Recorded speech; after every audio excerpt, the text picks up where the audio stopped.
परीक्षित जी से कहते हैं, एक बार की बात है, घर में बहुत बैठे थे उदास श्री दामा जी, क्योंकि वो थोड़े से निर्धन थे। घर में एक दिन पुरानी दही पड़ी थी, भगवान को वो कुछ देना चाहते थे, खुद के घर का भोजन, और ये भी पता था कि उन्हें कढ़ी बहुत पसंद है। अब महाराज उस खट्टी दही की उन्होंने कढ़ी बनाई। अब उनके मतानुसार वह कढ़ी थोड़ी खट्टी सी थी, तो उन्हें लगा पता नहीं मेरा कान्हा इसे खाएगा कि नहीं खाएगा, नंद का लाला है, 9 लाख गैयाएं हैं, उसे कढ़ी की कोई कमी है। अब भगवान ने आज गोचारण के लिए सब बाल सखा मंडल को बैठा लिया। अब मंगल और मुद मंगल सारे के सारे भगवान के सखा अपने अपने पात्र से एक एक मिष्टान्न निकालते हैं। सब ने एक दूसरे का भोजन ले लेके पाना शुरू कर दिया। श्री दामा अपना भोजन छिपाते हैं, और छिपाते छिपाते सोचा कि खट्टी दही का यह कढ़ी खा के कहीं वह मेरी निंदा न कर दें, और इस वजह से वह पी गए।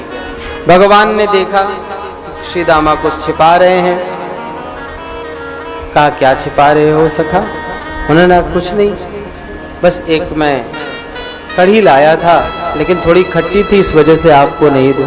और भगवान कहते हैं कि आज तो मैं कढ़ी खा के ही रहूंगा, बिना कढ़ी खाए आज मेरा पेट नहीं भरेगा।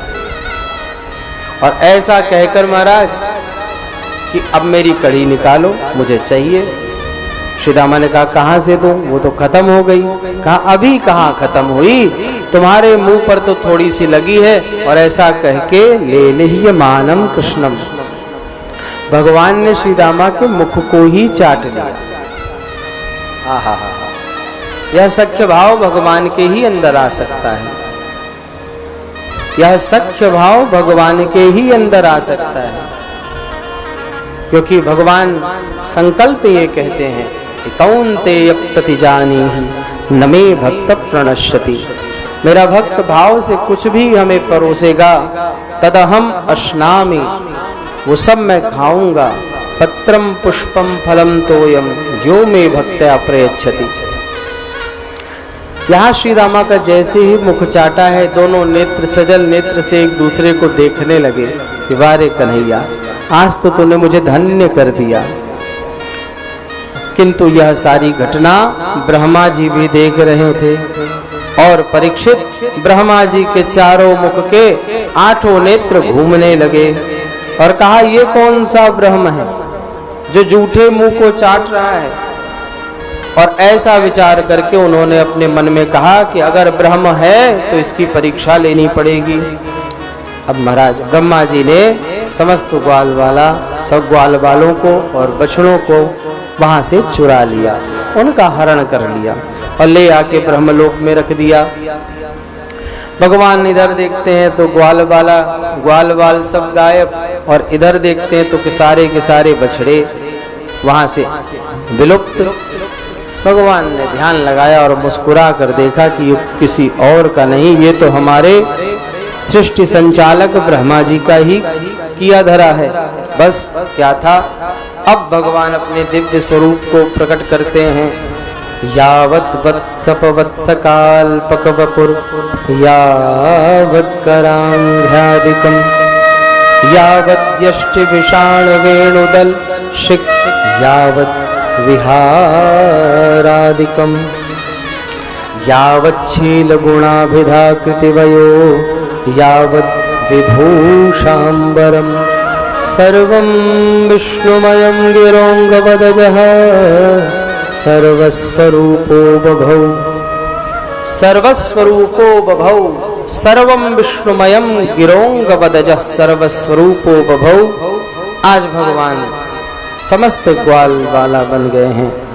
एक एक ग्वाल वाल भगवान का ही रूप है, एक एक बछड़े भगवान का ही रूप है। यहाँ तक कि ग्वाल बाल के अगर स्वभाव किसी का क्रोधी है, किसी का हंसने का है, तो उसके स्वभाव के अनुकूल भगवान रूप धारण कर चुके हैं। कोई बहुत लंबा है तो लंबे बन गए, कोई छोटा है तो छोटे बन गए, कोई मोटा है तो मोटे बन गए। यहाँ तक की वर्णन आता है, यावत यष्टि विषाण वेणु दलशि, जो जिस रंग की टेढ़ी मेढ़ी लकुटी लेकर गैया को चराने के लिए निकले थे, वो लकुटी भगवान बन गए।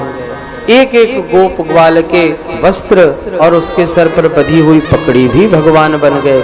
गैयाओं के गले में बंधी हुई घंटी और रस्सी भी भगवान ही बन गए। सर्वस्वरूपो बभौ। इसी वजह से भगवान, यह कथा मन में चल ही रही थी कि यह पंक्ति निकल गई, सिया राम मैं सब जग जानू, करहूं प्रणाम जोरे जुग पानी। और समस्त ब्रजवासियों का आज भगवान ने रूप धारण कर लिया है। ब्रह्मा जी देखते हैं तो ब्रह्मलोक में भी ग्वाल बाल और मर्त्यलोक में भी ग्वाल बाल बछड़े। अब ब्रह्मा जी का दिमाग घूमा और ब्रह्मा जी सीधे आ जाते हैं मर्त्यलोक में और देखते हैं तो यहाँ चारों तरफ जिसे जिसे ब्रह्मलोक में लेके भगवान ब्रह्मा जी लेके गए हैं, वो सारे के सारे ग्वाल बाल बछड़े आज वहीं पे खड़े हुए हैं। और ऐसा देखकर भगवान के सामने खड़े होकर भगवान की प्रार्थना करने लगते हैं। नौमीड्यते भ्रवपुषे तदिदंबराय, गुंजावतंस परिपिच्छल सन्मुखाय, केवन्यस्रजे कवलवेत्र विशालवेणु, लक्ष्मश्रिये मृदुपते पशुपांगजाय। बोलिए कृष्ण कन्हैया लाल की।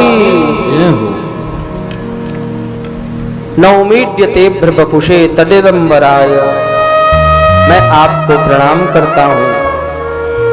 आपके यह कवलवेत्र पुष्पों के द्वारा सिरमौर मुकुट और पुष्पों का ही यह जो माला है उसे देखकर भ्रांत हो गया।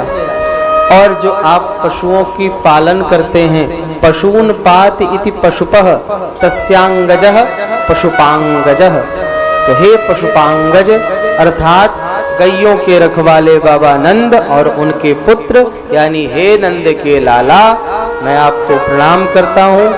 हमसे पहचानने में गलती हो गई।